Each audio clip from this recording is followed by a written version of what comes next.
Ben ritrovati ad una nuova edizione del TG Flash di New Sicilia.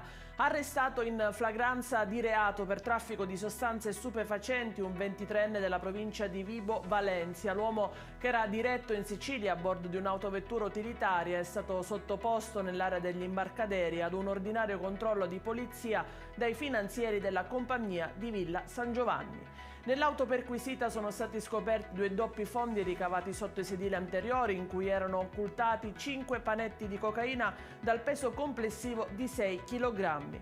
All'esito delle operazioni, la droga e l'autovettura utilizzata per il traffico illecito sono stati sequestrati. Lo stupefacente, qualora venduto al dettaglio, avrebbe potuto fruttare alla criminalità organizzata circa 400.000 euro.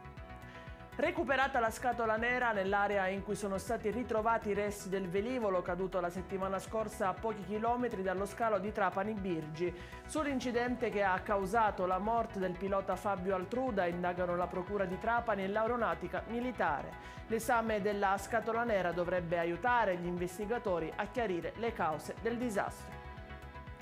I carabinieri della stazione di Catania Anesima hanno arrestato in flagranza un catanese di 25 anni per detenzione di sostanze stupefacenti ai fini di spaccio. In casa del giovane sono stati recuperati circa 165 grammi di marijuana, un barattolo con circa 16 grammi di crack, una bustina di plastica con circa 10 grammi di cocaina, 2 bilancini di precisione, 4 radio ricetrasmittenti e soprattutto un preziario della droga. Proprio quest'ultimo manoscritto ha destato la curiosità dei militari, poiché era ben specificato il singolo costo della droga in base al peso, oltre che una sorta di offerta promozionale per gli assuntori. Tutto a 50 euro, buoni prodotti.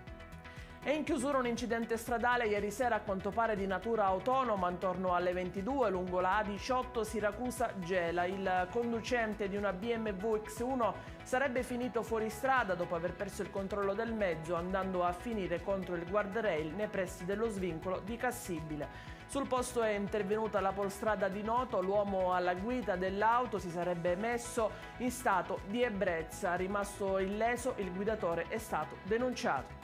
È tutto per questa edizione, prossimi aggiornamenti alle 14.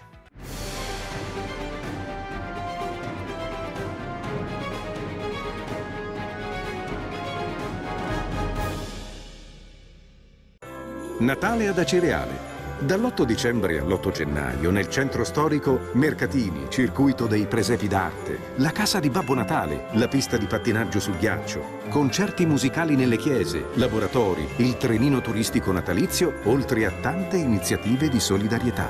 Il 24 dicembre alle ore 20 Uzzukku, tradizionale accensione. L'amministrazione comunale augura buone feste.